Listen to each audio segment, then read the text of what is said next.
नमस्कार, बातमी जनतेच्या कर्णधार न्यूज. गंगाखेड रेल्वे बाह्यवळण या ठिकाणी आम्ही शेतकऱ्यांनी या ठिकाणी पूर्णपणे काम बंद आंदोलन पुकारलेलं आहे. या अनुषंगानं माननीय उपविभागीय अधिकारी यांनी सर्व रेल्वेच्या अधिकाऱ्यांसोबत या ठिकाणी आमची बैठक बोलावली होती. या बैठकीतील सर्व चर्चा ह्या निष्फळ झालेल्या असून आम्ही सर्व शेतकऱ्यांनी असा तीव्र या ठिकाणी निर्धार केलेला आहे की जोपर्यंत आमच्या जमिनीला योग्य मोबदला मिळत नाही, न्याय हक्क मिळत नाही, न्याय मोबदला मिळत नाही, तोपर्यंत 1 इंच सुद्धा आम्ही आमची जमीन या ठिकाणी अधिग्रहण होऊ देणार नाही. रेल्वेच्या कोणत्याही गुत्तेदाराला आम्ही आमच्या जमिनीमध्ये पाऊल ठेवू देणार नाही. रेल्वे गुत्तेदारानं जर गुंडगिरी करण्याचा जर प्रयत्न केला तर त्याच्या विरोधात आम्ही सत्याग्रहाचं आंदोलन करू. त्याच्यावर कायदेशीर आणि सनदशीर मार्गाने त्याच्या विरोधात आम्ही आंदोलन करू. या पार्श्वभूमीवर 5 जून रोजी आम्ही सकाळी 8 वाजता रेल्वे स्थानकावर गंगाखेडच्या रेल्वे स्थानकावर रेल्वे रोको आंदोलन ठेवलेलं आहे. सर्व बाधित शेतकरी असतील, प्लॉटधारक असतील किंवा ज्यांच्या घरावर बुलडोजर चालणार आहेत अशा सर्व शेतकऱ्यांनी आणि बाधितांनी दिनांक 5 जून रोजी रेल्वे रोको आंदोलनासाठी सकाळी 8 वाजता गंगाखेड रेल्वे स्थानकावर उपस्थित राहावं. धन्यवाद. आज जो रस्ता दुहेरीकरण मार्ग जो आहे रेल्वेचा, त्याचं काम या ठिकाणी जायकवाडीच्या खालोड काही ठिकाणी जे काम बंद केलं तर ते जबरदस्ती हे गुत्तेदार सुरू करत होते. तर त्यावेळेस आम्ही सर्व शेतकऱ्यांनी जाऊन संबंधित काम थांबविल्याच्या नंतर त्या ठिकाणी पोलीस प्रशासनाचे PI डोंगरे यांनी आम्हाला सर्वांना SDM साहेबांसोबत तुमची मिटिंग आहे, बोला आणि तोपर्यंत काम बंद करण्याचा शब्द दिलाय. आता ते काम बंदच असावं अशी आमची अपेक्षा आहे आणि त्याप्रमाणे आम्ही आज SDM साहेबापाशी ज्या काही शेतकऱ्यांच्या मागण्या आहेत, ज्या काही शंका आहेत ते घेऊन आलो.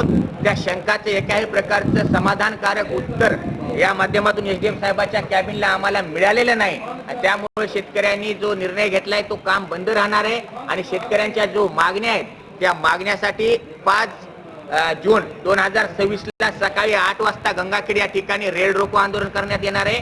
आता सर्व मागण्या जवळपास आम्ही वारंवार आपल्याला सांगतच आहेत, पण जोपर्यंत हे आपल्या मागण्या पूर्ण होणार नाही तोपर्यंत कामही बंद ठेवायचं प्रत्येक शेतकऱ्यानं आणि 5 तारखेच्या रेल रोको आंदोलनामध्ये सामील व्हावं एवढे या माध्यमातून सांगतो. आणि इथून पुढे जर कायदा आणि सुव्यवस्था जी काही बिघडली, काही झालं तर याला सर्व डोंगरे साहेब आणि डॉक्टर साहेब जिम्मेदार राहतील आणि जे गुत्तेदार जबाबदार राहतील एवढे सांगतो.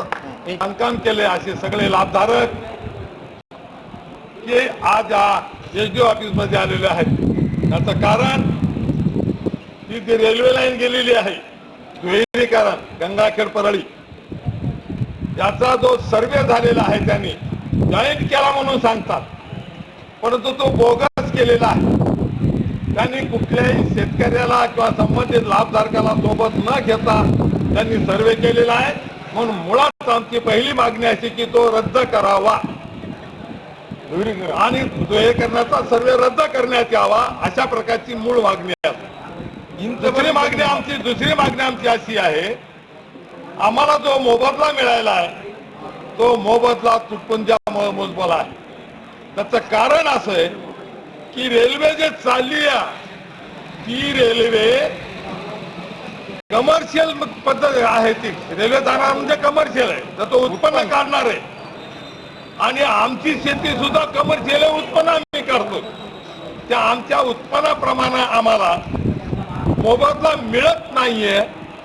आता SDO साहेबांनी एक मान्य केलंय, त्यांनी जे मुद्दे टाकले ते मुद्दे आम्हाला मान्य नाहीत, परंतु एक त्यांनी गोष्ट मान्य केली की शेतकऱ्यानं बैनामे होत असताना खरेदी जास्त आहे पण बैनामा कमी केला हे त्यांना मान्य केलेला. म्हणजे याचा अर्थ असा आम्ही केलेली मागणी आमची योग्य आहे. जर आमच्या योग्य मागणीप्रमाणे आम्हाला जर तुम्ही न्याय देत नसताल, आमचा ठाम निर्धार आहे आम्ही जमीनच तुम्हाला देणार नाही. हे आमचं सगळ्यात महत्वाचं आहे. तुम्हाला घ्यायचं असेल तर आम्हाला योग्य मोबदला द्यावं, प्रत्येक घरातल्या माणसाला नोकरी द्यावं, हा माझा मुद्दा आहे. जर तुम्ही घेत नसाल, एखाद्या अधिकाऱ्याला वाटत असेल तर करायचं असेल तर त्या अधिकाऱ्याला किंवा गुत्तेदाराला करा वाटत असेल तर गुत्तेदाराला माझं आव्हान असं आहे, आमची सगळ्या जमीन जमीन आम्ही तुझ्या नावाने करतो, बाजारभावाने आम्हाला पैसे दे, तू तिकडं सरकारला देऊन टाक, आमचं काही म्हणणं नाही. पण आमच्या शेतात आम्हाला मिळत नसतं आम्ही तुम्हाला पाऊस होऊ देणार नाही, एवढंच आमचं आव्हान आहे. आम्ही अशा प्रकारची चर्चा आमची झालेली आहे.